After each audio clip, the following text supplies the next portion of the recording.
நியாயம், இதுதான் நடைமுறை, இது அத்தனை பேரும் ஒத்துக்கொள்கிற ஒரு சரியான சட்டம். ஆனா இங்க இதுல இவர் என்ன சொல்ல வர்றாரு தெரியுமா? கூலிக்காரர்களுடைய அந்த கூலியை பறித்து உலகத்துல பணத்தையும் காசையும் செல்வத்தையும் பெருக்கிறதுக்காக வேண்டி இவர் என்ன சட்டத்தை சொல்லியிருக்கிறார் தெரியுமா?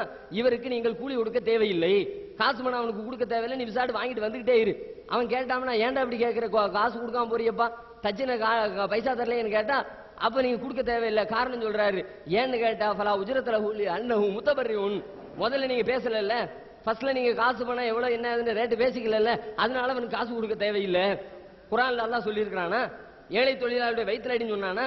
இப்படிதான் கூலியை வாங்கிட்டு உழைப்பை உறிஞ்சு விட்டு அவர்களுக்கு பணம் கொடுக்காமல் ஏமாத்தும் நபிகள் நாயகம் ஸல்லல்லாஹு அலைஹி வஸல்லம் அவர்கள் உங்களுக்கு கற்று தந்திருக்கிறார்களா? எந்த ஹதீஸில் இருக்கிறது? எந்த குர்ஆனுடைய வசனத்தில் இருக்கிறது? இன்னும் சொல்ல போனால் ஏழைப்பாளைகளை பற்றி, இந்த கூலி தொழிலாளரை பற்றி சொல்லும் பொழுது உயர்வாக இஸ்லாம் சொல்லி காட்டுகிறது. கடந்த காலத்தில் குகையில மாட்டிக்கொண்ட 3 பேர்ல ஒருத்தர், அவர் தன்னுடைய கூலி தொழிலாளி இடத்துல நீதமாக நடந்து கொண்ட காரணத்தினால், அவருடைய கூலியை கூட குறைக்காமல் அப்படியே அள்ளி கொடுத்த காரணத்தினால் இறைவனுடைய உதவி கிடைத்தது என்று நபிகள் நாயகம் ஸல்லல்லாஹு அலைஹி வஸல்லம் சொல்லி தந்த அந்த செய்தி எந்த அளவுக்கு கூலி தொழிலாளிகளை மதிக்கணுங்கிறத சொல்லி காட்டுது. இவங்க என்ன சொல்றாங்க? கூலி தொழிலாளிக்கு பணத்தை கொடுக்காத, அவனுடைய ஊதியத்தை சுரண்டு, அல்ஹாக்கு முத்தகாசுர ஹத்தா ஜுர்துமுல் மகாபிர், அல்லாஹ் சொல்லி காட்டுற அந்த பணத்தின் மீது இருக்கிற ஆசை உங்களை கபர்ல போய் சேர்க்கிற வரைக்கும் வேணும் வேணும்னு சொல்லிட்டு தேடுறீங்களே, இதை உங்களை அல்லாஹ்வுடைய சிந்தனையிலிருந்து பராக்காகுதுன்னு சொல்லி காட்டுறானே. பணத்தின் மீது இருக்கிற மோகத்தின் காரணமாக இவர்கள் இந்த மதுஹப் சட்டத்தின் பெயரால், மார்க்கத்தின் பெயரால் இப்படிப்பட்ட தவறான அசிங்கங்களை அபத்தங்களை எழுதி வைத்திருப்பதை நம்மால் பார்க்க முடிகிறது. அது மாத்திரமல்ல, அதே மாதிரி எழுதி வச்சிருக்க இன்னொன்னு பாருங்க, நடைமுறை வாழ்க்கையில ஒழுக்கத்தை போதிக்கிற மார்க்கம் எந்த அளவிற்கு ஒழுக்கத்தை சீர்குலைப்பதற்கு சட்டம் சொல்றாங்க பாருங்க. இஸ்லாம் விபச்சாரத்தை ஒழிக்க நினைக்குது. உலக நாடுகளில் எந்த சட்டம் போட்டாலும் தடுக்க முடியாத ஒரு சட்டத்தை, ஒரு காரியத்தை இஸ்லாம் அழகான போதனைகளின் மூலமும் சட்டத்தின் மூலமும் நியாயமான தண்டனைகளின் மூலமும் ஒழுக்கத்தை உலகத்தில் நிலைநாட்டுவதற்கு பாடுபடுகிறது குர்ஆனும் ஹதீஸும். அப்படிப்பட்ட குர்ஆனும் ஹதீஸும் ஜினா செய்யறதை பத்தி, விபச்சாரம் செய்யறதை பத்தி அதுக்கான கடுமையான தண்டனைகளை சொல்லுது. மதுஹப் கிதாப் என்ன சொல்லுது தெரியுமா? யானத்து தாலிபின்ல என்ன படிச்சு கொடுக்குறாங்க தெரியுமா? ஒருத்தன் இப்படித்தான் விபச்சாரம் செய்ய போயிட்டான், அவனுக்கு உடமையான மனைவியை விட்டுவிட்டு அடுத்த கொண்டாட்டிக்கிட்டு அடுத்த இன்னொருத்தர் போய் விபச்சாரம் செஞ்சுட்டு வந்துட்டான். விபச்சாரம் செஞ்சா கையங்களமா மாட்டிக்கிட்டான். மாட்டின உடனே என்ன செய்யணும்? நியாயமான ஆளா இருந்தா மாட்டினவனுக்கு உடனே கூப்பிட்டு தண்டனை கொடுக்கணும். அதுதான் குர்ஆன் சொல்லுது, ஹதீஸ் சொல்லுது, நடைமுறைப்படுத்தணும். இவர் என்ன சொல்லி தர்றாரு தெரியுமா? இப்படி விபச்சாரம் செஞ்சா மாட்டிக்கிறாம இருக்கிறதுக்கு வழி சொல்லி தர்றாரு. நீ விபச்சாரம் செய்ய போ, நான் உனக்கு குறுக்கு வழி சொல்லி தர்றான்னு சொல்லிட்டு பாயிண்ட் எடுத்து கொடுக்குறாரு. யானத்து தாலிபின்ல சொல்றாங்க, இதா ஜானி அன்னஹா ஜௌஜா ஜௌஜத்துஹு, விபச்சாரம் செஞ்சவன் சொன்னானா இவன் என் பொண்டாட்டின்னு சொன்னானா. விபச்சாரம் பொண்டாட்டி கூட செய்யல, விபச்சாரம் தான் செஞ்சுட்டு வந்திருக்கான். விபச்சாரம் செஞ்சுட்டு வந்தவன் கையங்களமா பிடிபட்ட உடனே சொல்றானா நான் விபச்சாரம் செய்யல, இவன் என் பொண்டாட்டி அப்படின்னு. பொண்டாட்டின்னு சொல்றியப்பா, ஏதாவது ஆதாரம் இருக்குதா கேட்கணுமா இல்லையா? பொண்டாட்டின்றதுக்கு என்ன சான்று, எங்க கல்யாணம் முடிச்ச, யாரு சாட்சி கேட்கணுமா இல்லையா? அது கூட கேட்க தேவையில்லை. அதுல இன்னும் தெளிவா சொல்றாங்க, வைன்கானத் ஜௌஜத்தன் லில் கைர், அவள் அடுத்த பொண்டாட்டியா இருந்தாலும் சரிதான், நீ இப்படி பொண்டாட்டின்னு சொல்லி தப்பிச்சுக்கலாம். பிலா பையினா, எந்த ஆதாரம் கொடுக்க தேவையில்லை. இப்படி பொய் சொல்ல கற்று தருகிறீர்கள். விபச்சாரம் செஞ்சுட்டு விபச்சாரத்திலிருந்து தீமையிலிருந்து தப்பிப்பதற்காக வேண்டி பொய் சொல்லுங்கள் என்று எந்த குர்ஆன் வசனத்தில் இருக்கிறது, எந்த ஹதீஸில் சொல்லப்பட்டிருக்கிறது?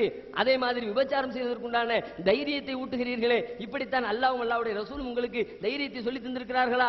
தீர்ப்பு செய்வதற்கு ஆதாரம் வேண்டும் என்பதை மார்க்கம் சொல்லி தருகிற பொழுது அதை மறுக்கும் விதமாக நீங்கள் இப்படி சட்டம் எழுதி வைத்திருக்கிறீர்களே, இதற்கெல்லாம் நீங்கள் பதில் சொல்ல வேண்டும். இதுவரைக்கும் 20 கேள்விகள் உங்களிடத்திலே முன்னிலையே வைக்கப்பட்டிருக்கிறது. அத்தனைக்கும் இந்த மன்றத்திலே நீங்கள் கண்டிப்பாக பதில் சொல்லியாக வேண்டும். அவர்கள் எடுத்து வைத்த ஒவ்வொரு கேள்விகளுக்கும் கண்டிப்பாக பதில் சொல்லும். பதில் இருக்கிறது, அவர்கள் கேட்கட்டும். எத்தனை கேள்வி அடுக்கினாலும் சரி, எல்லா கேள்விக்கும் பதில் சொல்லாமல் இந்த இடத்தை விட்டு காலி பண்ண மாட்டோம். எதிர்த்தரப்பு கலங்கி கொண்டிருக்கிறது. மதுஹப்புடைய நூல்கள் எந்த அளவிற்கு மட்டரகமாக இருக்கிறது, குர்ஆன் ஹதீஸுக்கு மோசமாக இருக்கிறது, நிரூபிக்க முடியவில்லை, கலங்கி கொண்டிருக்கிறார்கள். அன்பு நண்பர்களே, விவாத ஒப்பந்தத்தில் ஒரு சப்ஜெக்ட் வைக்கப்பட்டா அதற்கு தீர்வு கண்ட பிறகுதான் அடுத்தது போகணும்னு இருக்குது. முதல்ல அவங்க வைச்சது என்ன அப்படின்னா, எல்லா வேதங்களும் ஒரு புள்ளிக்குள்ள இருக்கிறது அப்படிங்கிற கேள்வியை ஃபர்ஸ்ட் வச்சாங்க. அதுக்கு நம்ம பதில் சொன்னோம். அப்புறம் அவங்க ஒண்ணு சொல்லியிருக்கிறாங்க, இப்ப பதில் சொல்ல போறோம். அந்த விஷயமே இன்னும் முடியல. ஒப்பந்தத்துல வேண்டாம், அந்த ஒப்பந்தத்தை படிச்சு காமிக்கிறீங்களா? சரி சார், அதுக்கு அடுத்து ஒப்பந்தத்தை மீறி வச்சுக்கிட்டு இருக்கிறாங்க. அதுக்கு பதில் சொல்லுவோம், அதை நான் பின்னால சொல்றேன். இப்போ அதுக்கு ஒரு பதில் சொல்லிடுறேன். இப்போ அவங்க கேட்டாங்கல்ல, இதுல உள்ளது எல்லாமே எல்லா இதுவும் இருக்கு, காமி பேண்டு இதுல எல்லாம் இருக்குன்னா இங்க பைஹக்கு இருக்குது, இதை கொடுத்து பைஹக்கு தாங்கன்னு தர முடியுமா? காட்ட தானே முடியும். இங்க புகாரி இருக்குது, அதுல இதை கொடுத்துட்டு புகாரி தாங்க இதுல எடுத்தாங்கன்னா எடுத்து தருவாங்களா? அப்பனா என்ன அர்த்தம்? அதுல உள்ள விஷயம் இருக்குன்னு அர்த்தம். சரி, இது இது எல்லா நாளும் முடியுமா? காட்ட முடியுங்கிறாங்க, எல்லா நாளும் முடியுமா?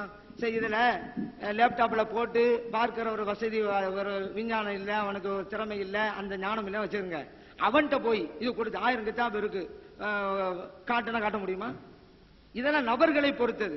இந்த போட்டு பார்க்கிற வசதி, அறிவு யாற்றுக்கோ அவரால் தான் முடியும். அந்த மாதிரி தான் ஒரு இதுக்குள்ள எப்படி 1000 கிதாபையும் பார்த்துடுறோமோ, இது உங்களால முடியும் சொன்னா ஒரு புள்ளிகளை ஏன் பார்க்க முடியாது? எல்லா நாளையும் முடியாதுல்ல இது. அந்த மாதிரி அதுவும் எல்லா நாளையும் முடியாது. ஒரு சில நாள் இது முடியுதுல, அந்த மாதிரி அதுவும் முடியும். சரி, இப்ப இதையே ஒரு 100 வருஷத்துக்கு முன்னால் உள்ள ஒரு மனிதன்ட்ட போய் இதுக்குள்ள 1000 கிதாப் இருக்கு அப்படின்னு சொன்னா அவன் நம்புவானா? ஏன் அவனுக்கு ஞானம் இல்ல? இப்ப அந்த வசதி வந்ததுனால பிறகு சொல்லிக்கிட்டு இருக்கோம். அதே போல ஒரு புள்ளிக்குள்ள இருக்கிற ஞானம் இருக்கிறதுங்கிற அந்த அறிவு வருகின்ற போது அதை ஒப்புக்கொள்வாங்க. அந்த அறிவு இல்லைன்னா மறுப்பாங்க. 100 வருஷத்துக்கு முன்னாடி அந்த சீடியா மறுத்தான். அவர்களுக்கும் இன்றைக்கு ஒரு புள்ளிக்குள்ள எல்லாம் இருக்கிறது என்பதை மறுப்பவர்களுக்கும் வித்தியாசம் இல்லை. எப்படி அந்த காலத்துல வாழ்ந்த மனிதன் தனக்கு அறிவு இல்ல, ஞானம் இல்லை என்பதால் மறுத்தானோ, அந்த மாதிரிதான் இவங்களுக்கு புள்ளிக்குள்ள இருக்கிற விஷயம் தெரியாதனால, அந்த அறியாமைனால இவங்க மறுக்கிறாங்க. அதான் இப்ப அவங்க சொன்னதுக்கு நம்ம சொல்லிக்கிட்டு இருக்கிறோம். அடுத்து இப்ப எல்லாம் ஃபிக்கு கிதாப்ல இருக்குன்னு சொன்னாங்க, எல்லாத்தையும் நம்ம பதில் சொல்ல போறோம் இப்போ. ஆனா அவங்க வாசித்ததில் தவறு அப்படிங்கிறது எங்களுடைய உறுதியான நிலைப்பாடு. இதுல 2-3 பேரு அந்த ஃபிக்கு கிதாப்ல இருந்து சொன்னாங்க.